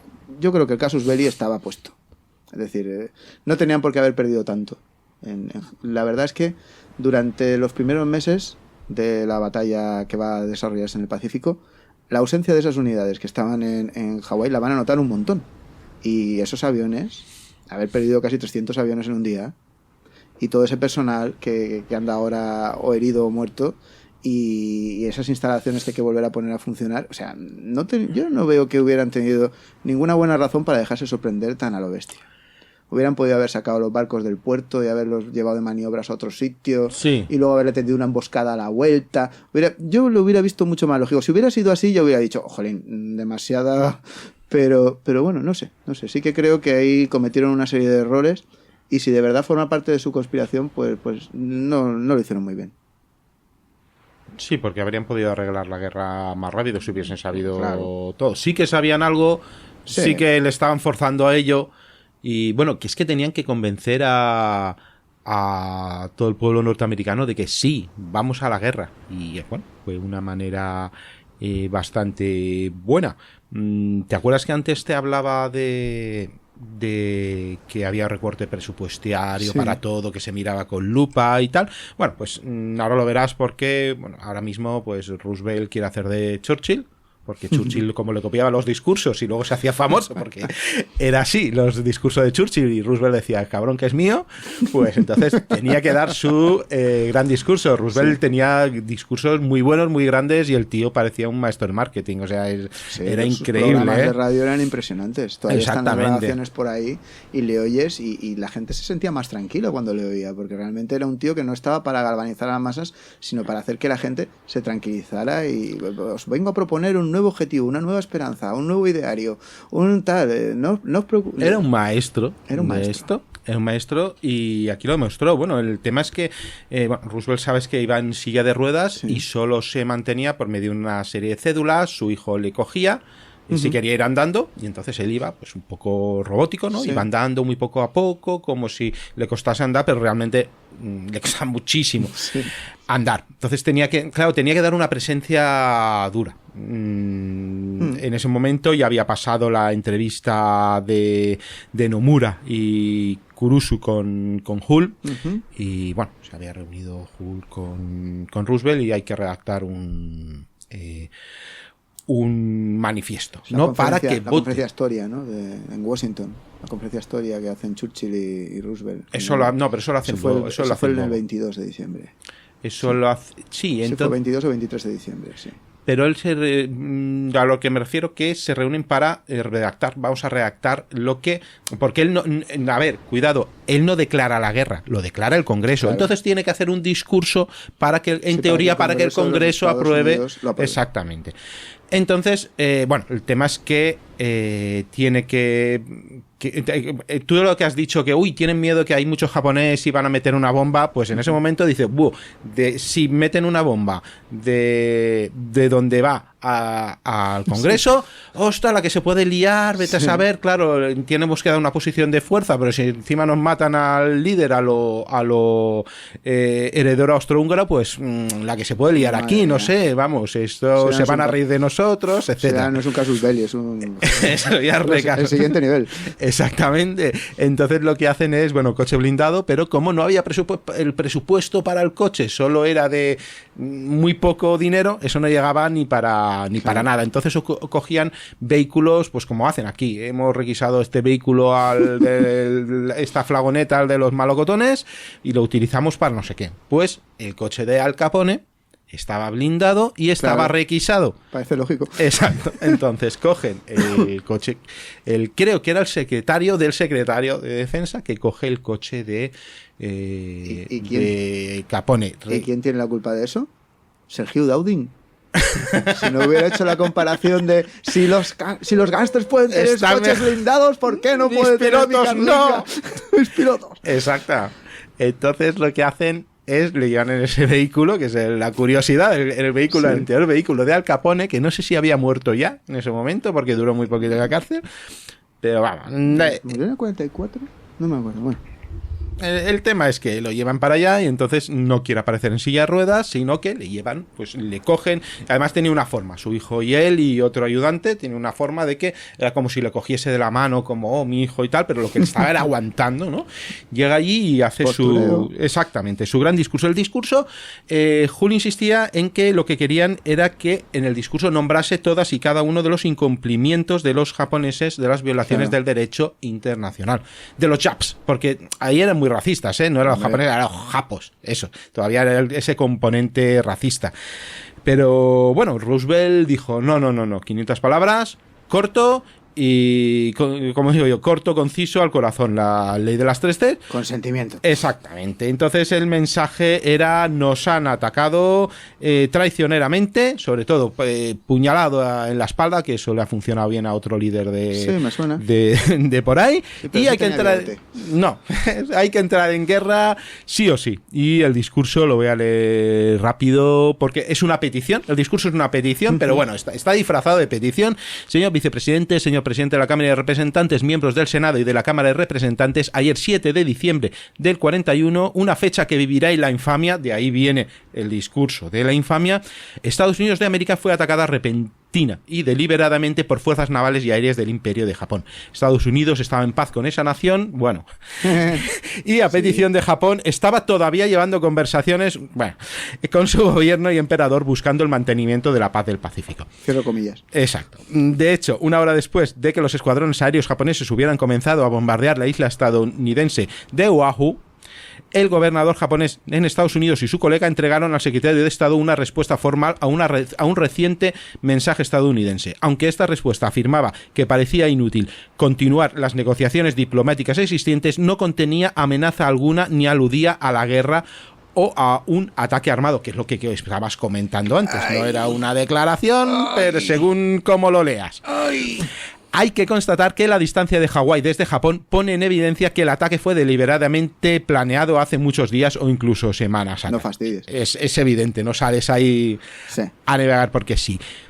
Durante este tiempo el gobierno japonés ha buscado deliberadamente engañar a los Estados Unidos mediante declaraciones falsas y expresiones de esperanza a favor de la continuidad de la paz. El ataque de ayer sobre las islas de Hawái ha causado grandes daños a las fuerzas militares y navales estadounidenses, ¿cierto? Lamento decirles que muchas vidas estadounidenses se han perdido. Además, se ha sabido que los barcos estadounidenses han sido torpedeados en alta mar entre San Francisco y Honolulu. Ayer el gobierno japonés también lanzó un ataque contra Malasia. La pasada noche fuerzas japonesas atacaron Hong Kong. Fíjate el despliegue, luego hablaremos. La pasada noche fuerzas japonesas atacaron Guam. La pasada noche fuerzas japonesas atacaron las Islas Filipinas. La pasada noche fuerzas japonesas atacaron la isla Wake. Esta mañana fuerzas japonesas atacaron la isla Midway.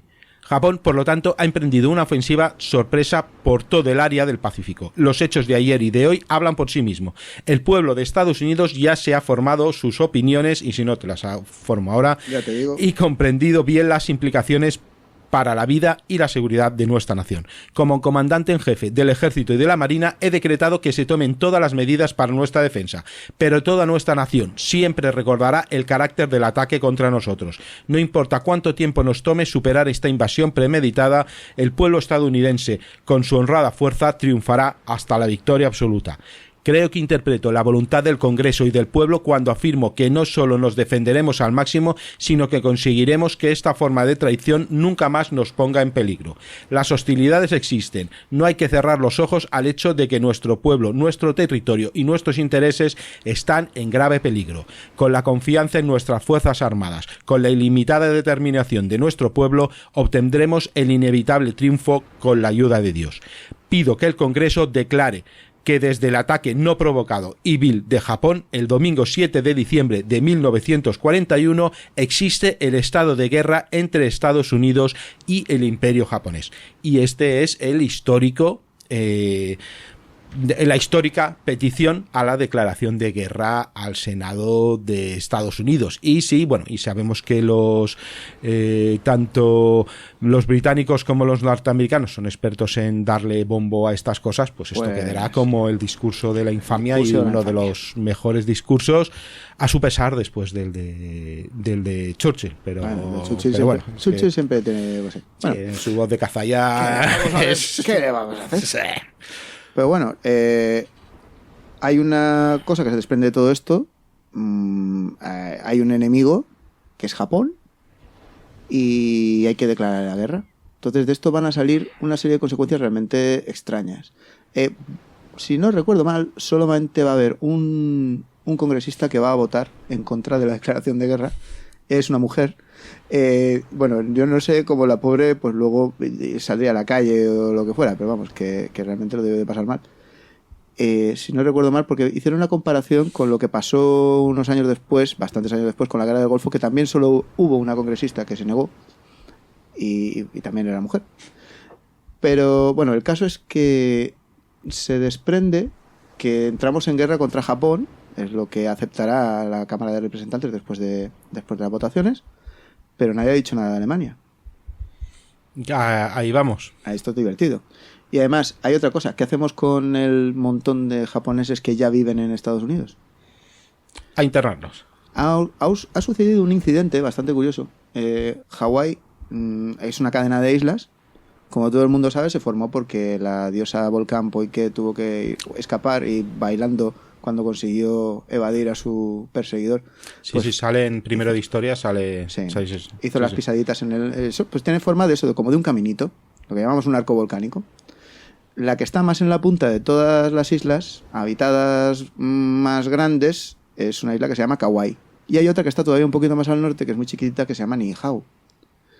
Niihau era propiedad de un señor, ni siquiera pertenecía a los Estados Unidos. Un señor que vivía en Kauai y iba una vez por semana. Era heredero de una familia americana que se había establecido como plantadores, que había emparentado con la nobleza hawaiana. Entonces era un jaole un poco especial.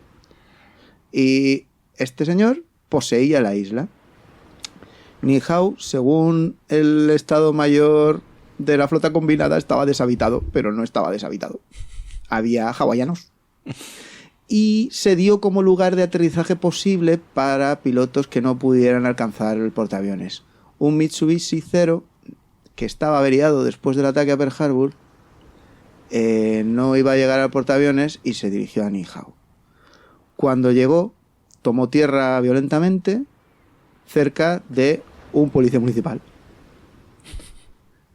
El piloto quedó aturdido, el policía municipal subió, aprovechó que estaba aturdido para desarmarlo y coger unos papeles y lo condujo a un sitio para que lo curaran. Como no había forma de avisar a tierra firme, pues dijeron, no pasa nada, si pasado mañana viene el señor este que viene una vez por semana.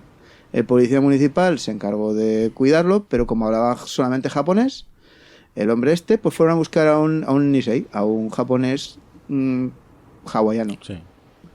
Fue allí, habló con él, los hawaianos no entendieron nada de lo que estaba hablando, se fue enfadado, le dijo al policía municipal que quería recuperar los papeles que tenía el hombre este, y el hombre le dijo que no, que eso él no sabía muy bien de qué iba la cosa. A todo esto, por la radio a baterías, porque no hay electricidad en la isla, oyen lo que ha pasado en Pearl Harbor y dicen, ostras, japonés, este viene de allí. Intenta poner un vigilante más, el policía local. El japonés ha salido, habla con otros japoneses, se ponen de acuerdo, capturan al policía local que está de guardia, intentan liberar al hombre este, al piloto japonés, intentan robar los papeles del hombre, de lo que es el piloto, que se los había incautado la policía. El policía se escapa, cogen como rehén a unos hawaianos, uno de los japoneses agarra una escopeta de caza. No está muy claro lo que pasa después. Parece ser que cogen como rehén a una mujer y a un hombre. Era un matrimonio. Y la mujer le mete una paliza al japonés mientras le disparan a su marido, que le entran 3 balas en el cuerpo, pero aún así agarra al otro y lo lanza contra la pared. Dice del hombre en su declaración después de la guerra, cuando le dieron la medalla, que había hecho como hacía con los corderos cuando los levantaba y los pasaba al otro lado de la valla. O sea, debía de ser un tío de estos tipos de rock, ¿sabes? Parece una película italiana de los 60, ¿no? Tremendo. O sea, es algo así. Total, que lanzó al hombre este, bueno, acaba suicidándose con la escopeta el japonés que había traicionado al este. Bueno, cuando por fin se han juntado, ven que hay problemas porque se han juntado ahí un montón de gente en la playa haciendo señales a la isla de enfrente para que sepan que están habiendo follón. El dueño de la isla llama al ejército, dice, oiga, que me están diciendo que me están haciendo señales desde la isla, y mire, cuando llegan allí y se encuentran todo el pastel, la conclusión a la que llegan es cómo estos tíos, estos japoneses que llevan viviendo aquí toda la vida, en 5 minutos, un japonés que ha venido de vete a saber dónde y que acaba de bombardear su propio país, les ha convencido para que dejen de lado todo eso y se pongan de su parte. O sea, el razonamiento es tremendo. Tenemos como 1 millón de japoneses viviendo en Estados Unidos. ¿Qué hacemos? En la costa este, de cara al enemigo. Con que 1 de cada 100 se... tenemos un pollo montado importante. Así que, claro, esto va a pesar mucho en el discurso racista y en el internamiento y en todo un montón de cosas que realmente pues no deberían de haber sucedido nunca, pero fueron porque esto se les fue de las manos totalmente. Por cierto, el cero derribado anda por allí todavía. Los trocicos los han puesto en un museo, pero han tenido que cambiar la placa porque la gente, los japoneses, que ¿iban mucho ahí a adorarlo o algo? ¿O qué? No, protestaron porque decían que lo que ponían en la placa les resultaba insultante. La familia de los que intentaron liberar al piloto protestaron porque decían que no les parecía y cambiaron un poquito el contenido de la placa. Ha habido follón, dijeron que les devolvieran las piezas del museo porque el dueño de la isla, el que es ahora el dueño de la isla, dijo que me lo devuelvan todo, no los ponemos ahí, si tiene que ser con esa birria de placa, que cuente la verdad, no sé qué. Bueno, en fin, ha habido algo de conflicto con eso, no sé al final cómo ha quedado la historia, pero es un tema curioso que, ya digo, marcó un poquito lo que iban a ser las relaciones con los súbditos norteamericanos de origen japonés, que curiosamente, pues muchos fueron alistados en el ejército, se apuntaron a las Fuerzas Armadas, pero los llevaron a Italia. ¿Vale? No combatieron en el campo de batalla del Pacífico, sino que fueron trasladados a Italia y combatieron allí en Italia. Varios regimientos. Claro, no sea que se vuelvan... Parece que la combinación de italiano y japonés, pues no sé, sushi con pepperoni no les pareció que fuera peligrosa. En fin. Una pizza de sushi no tiene buena pinta. Sería interesante. Acabo de buscar lo de Janet Rankin, la única persona que votó en contra. Fue la primera mujer que entra en el Congreso. Y se corona. Y se luce. Y se luce, la primera congresista republicana, ¿vale? Aunque antes lo de demócrata republicano no estaba muy claro, no era como... Más bien, era al revés que ahora. Sí, era más... Los republicanos eran más abiertos y los demócratas eran más de derechas. Sí, exactamente. Se suponía. Y ya luego, por último, yo por mi parte decirte que el 11 de diciembre va Hitler y dice, pues ¿sí? Yo también. Sí. Pues yo más. Y Mussolini también. Nadie lo acaba de entender muy bien. Sí, yo también. Nadie lo acaba de entender. Yo... Sí. Me han intentado explicar que había razones geopolíticas de peso para poder tal, pero yo no lo acabo de entender. Es decir, si además eso tú primero hablas con los japoneses y le dices, oye, pero vosotros vais a invadir la URSS por detrás o algo de esto, no sé. Vamos a sacar algo de No, la URSS es que... No, que hace mucho frío. Dicen que es que como estaba presionando tanto en la batalla del Atlántico, los americanos habían empezado a atacar submarinos alemanes fuera de las aguas territoriales ya norteamericanas y que se estaban quedando con las bases de Islandia y lo estaban considerando ya territorio suyo y alargando la zona de protección de convoys. Sí, porque hay que recordar que antes de declararle la guerra ya habían trazado una línea de, pues creo que de Islandia, o sea, de pocas millas al oeste de Irlanda, y decir, Irlanda. Todo lo que vaya por aquí yo lo hundo. Sí, que están protegidos porque son americanos. Exactamente. O sea, lo consideramos territorio americano. Exactamente. Entonces, 3/4 partes del Atlántico. Pues vale, venga, ahora, echa a correr. Que bueno, sí, no se equivocaban, no se equivocaron, pero vamos. Es posible que fuera por eso, pero realmente, no sé, la guasa que tiene Hitler de si se hubiera esperado a lo mejor un poquito más, pues hubiera obtenido a lo mejor algún tipo de beneficio. Ahí lo que hizo fue meterse en un lío porque realmente Estados Unidos no necesitó declararle la guerra a... No necesitó hacer otro Pearl Harbor. Teniendo en cuenta el plan Perro, que lo que pretendía en parte también era la Europa primero, es decir, el frente occidental primero sobre el Pacífico, y que la conferencia de Arcadia ese mismo diciembre lo acabo de confirmar entre Churchill y Roosevelt, se quedó clarísimo que la prioridad iba a ser Europa. Pues chicos, no tiene mucho sentido lo que hizo Hitler. Le dio las manos libres a Roosevelt para poder haber hecho esto. Sí, porque hay una cosa que no se tiene clara, pero que fue así. Al principio todo se va a Europa. El principal esfuerzo de guerra norteamericano no es el Pacífico, aunque fuerte en el Pacífico, pero se va a Europa a poder mandar tropas a Gran Bretaña, Inglaterra y el tema del norte de África. Están reuniendo todo lo posible hacia allí. Y luego lo otro, hombre, sí que era importante. Lo que pasa es que, claro, acorazados y portaaviones claro. no necesitas en el Atlántico en ese momento, está En más ese o menos momento. bien cubierto, entonces se van a ir para allí, no para el Pacífico, no es lo que se van a necesitar, pero el esfuerzo de guerra principal va contra Alemania, tenían muy claro. Lo gracioso es que el mando principal de la Armada de los Estados Unidos, el almirante King, es tremendamente anglófobo. Odia a los ingleses más que a nada en el mundo. Bueno, pero es que también el embajador en el momento de la batalla de Inglaterra, en Kennedy. el momento más crudo, el padre de los Kennedy decía que no, Padre, que gane no, Hitler que de una gane puta Hitler, vez. hombre. Pues Total, se va a empeñar tanto en que sí, a Europa primero, pero vamos a ver, que al final no va a ser, van a desviarse más cosas hacia el Pacífico de lo que estaba previsto en un principio, pero que bueno, que sí, que evidentemente, pues además la tabla temporal está ahí, va a inclinarse la balanza hacia el frente occidental, claramente. Y aquí es como queda servida la batalla del Pacífico, está empezando. Empieza y bueno, y nos queda mucho recorrido, porque la próxima va a ser un despliegue. Yo lo he jugado en varios wargames, ahora mismo no lo veis, pero a ver si podemos hacer luego una foto, pero tenemos el mapa de un wargame, que es el de Axis Analysis, de la versión del Pacific, la primera edición. Y bueno, desde aquí vamos señalando esta isla, tenemos entre los dos, ¿vale? Luego pondré una foto de cómo lo tenemos todo. Y nada, pues vamos señalando aquí. Y jugando este juego, tanto en la primera como en la segunda edición, hay un momento que los japoneses son de color rojo, ¿vale? Para que se note bien. Entonces, ves todas las fuerzas concentraditas en China, en tal, una flota cerca de Midway, por ahí. Y de golpe lo que en el primer turno japonés es brutal. Te expandes como si fuese una mancha de pintura roja. De golpe, en el primer turno hace flash. Es una buena comparación. O sea, y el otro tiene que ir a aguantar las hostias, las va aguantando y construyendo lo que puede, que tiene muchos puntos de producción Estados Unidos, y los ingleses intentando aguantar en la India, intentando no cortar las comunicaciones con China.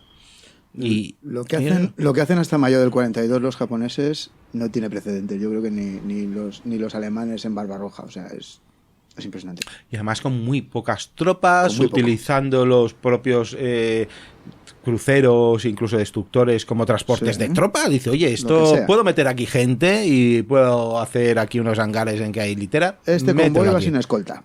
¡Hala! Y yo lo mando. Hemos robado estos aviones en este aeródromo, vamos a usarlo para llevar gente al siguiente aeródromo. Así, en ese plan. Bueno, cuando contemos cuando se meten para el camino a Singapur, que claro, no es que desembarco al lado de Singapur y me meto. No. Malasia fueron con inferioridad numérica, con casi sin artillería. Sí.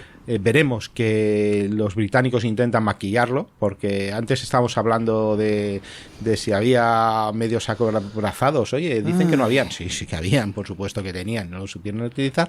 Medios acorazados en la selva también, igual va a ser muy importante también.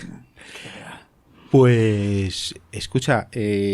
Bueno, quedaría mejor comentar la gran película que es Tora, Tora, Tora. Es verdad, vamos a darle un momentito. Es un peliculón impresionante. Evidentemente, se rodó en dos partes. Una parte la rodaron japoneses por su lado, la otra parte la rodaron americanos por su lado. Es lo delicioso de esa película, que no vas a ver ningún arquetipo japonés que estabas acostumbrado hasta la saciedad de ver a John Wayne matando a maldito perro amarillo y ¡demonios esas amarillos! Sí, bueno, en latino era mucho más divertida. Sino que la particularidad que tiene, recibe un Oscar creo que en el año 70 o 71 a los efectos especiales, pero por transformar en ese momento para... quien no lo sepa, no había efectos digitales y lo que hicieron es coger T4, el entrenador T4, y transformarlo todos en ceros, en bar, en cates y una cosa muy... Quedó muy curioso, queda muy interesante, porque ceros en realidad no tenían ninguno. No es como, por ejemplo, la película de Pearl Harbor, la película más moderna sí que utilizaron ceros reales. Pero aquí tuvieron que coger los entrenadores y meterlos. Y fabricaron un montón, que ha sido maravilloso, porque las usaron luego en Pearl Harbor 30 años después, volvieron a usarlos, fabricaron un montón de P-40s de madera, que además hay una escena en la que ametrallan la pista del campo de Wheeler. Que están saludando, es el momento que están saludando a los justo después que hay un tío con unas ametralladoras en medio de unos sacos terreros disparando como un loco, y empiezan a explotar aviones según están intentando despegar.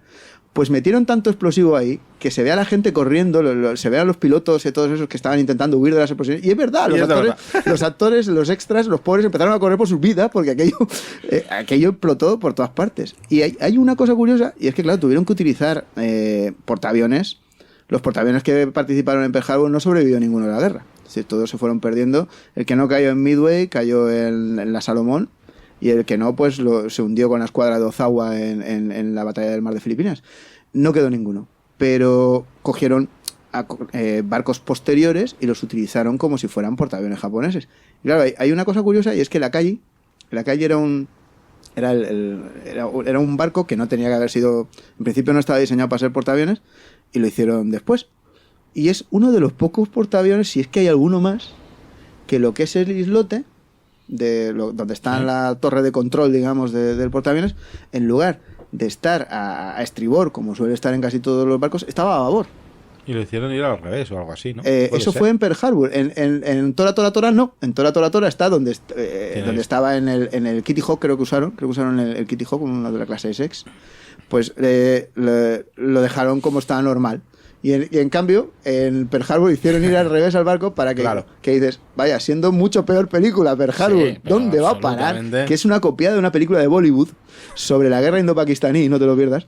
Te lo juro, he leído el argumento y digo, no puede ser. O sea, que tuvo un hijo, que le daban por perdido. Hagamos crossovers con gente de cine, eso lo tenemos que contener. Es que es tremendo. ¿Quieres hacer alguno? Es tremendo. Bueno, no, sí, allá en la película, no, lo precioso, además de que no envejece porque, bueno, los aviones son de verdad, entonces eso no puede envejecer, no es digital. Estamos hablando de Tora, no estamos hablando de Pearl Harbor, ¿vale? Pearl Harbor no lo aguanto. Es que lo he intentado 3 veces y no, es que no puedo. Yo la vi en el cine. Digamos que en el guión dice, bueno, esta parte pasa esto y esta parte pasa el otro. Equipo norteamericano pasa esto, hacedlo lo mejor que sepáis. Equipo japonés pasa el otro.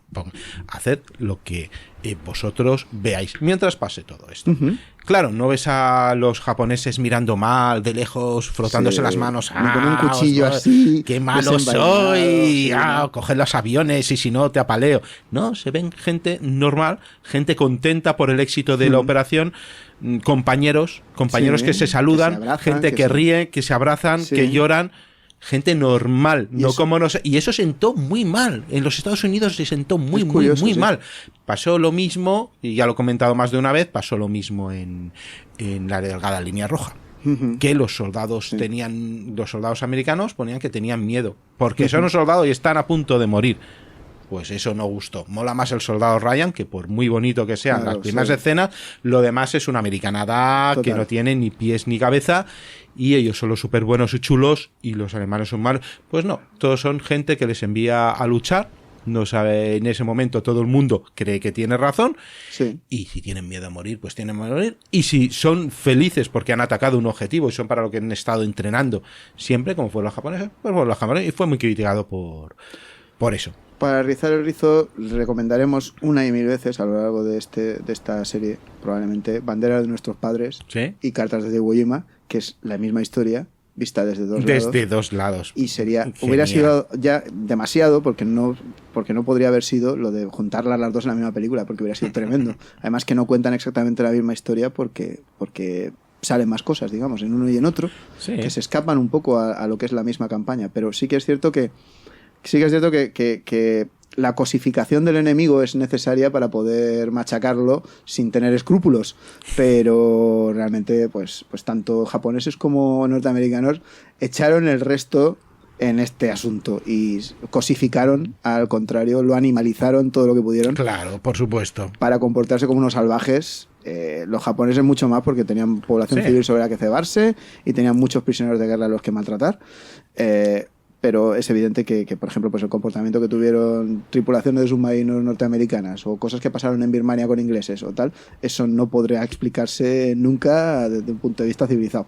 O lo contaba en el pasado podcast, pero a todos estos científicos que probaban armas químicas con los chinos y todo eso, el pues equipo 751 751 exactamente, pues lo ficharon tranquilamente porque y escóndalos aquí, y si nos sirve nos da igual. Lo terrible es leer los informes los informes que hicieron los norteamericanos para justificar esto. O sea, un oficial del cuerpo médico dijo, y sin tapujos, o sea, está escrito, dijo, los datos son realmente valiosos y nosotros tenemos demasiados escrúpulos para haberlos obtenido directamente. O sea, los ha obtenido otro, pues bueno. Pues bueno, si da los ha igual. obtenido en un montón de campesinos chinos o de tal, pues no pasa Total, nada. son chinos. Son chinos, ha habido muchos, habrá muchos, ya está. Es cruel y muy, muy, muy duro. Bueno, pues como habéis visto, este episodio 3 de Tora nos ha salido muy largo y ya vimos que teníamos que dividirlo en 2. Entonces, pues nada, solo me queda decir hasta la próxima. Y nada, pues nos iremos encontrando con más aventuras en el Pacífico. Porque lo próximo que toca, adelántanos un poquito. Porque Pues- lo vamos a llamar Relámpago en el Pacífico. Le podríamos llamar juego de islas. Juego de islas, Juego de Tronos, Juego de Islas. Sí, porque vamos a tener un montón de bárbaros dothraki que nadie esperaba que pudieran cruzar el mar, que de repente desembarcan Y todos a la vez. Además, todos a la en vez. todas partes, por todos los lugares, y nadie sabía que hubiera tantos cuando en realidad había tan pocos. Y cómo van a extenderse y van a borrar imperios coloniales de 300 años de antigüedad en menos de 2 meses. Y vamos a ver una bonita campaña tailandesa. O sí, bueno, si quieres que hablamos de las 6 horas de gloria de Tailandia, también podemos hablar. También, y de cómo Siam le hace el juego a uno y luego a otro. Bueno, pues esperamos que os haya gustado. Esto es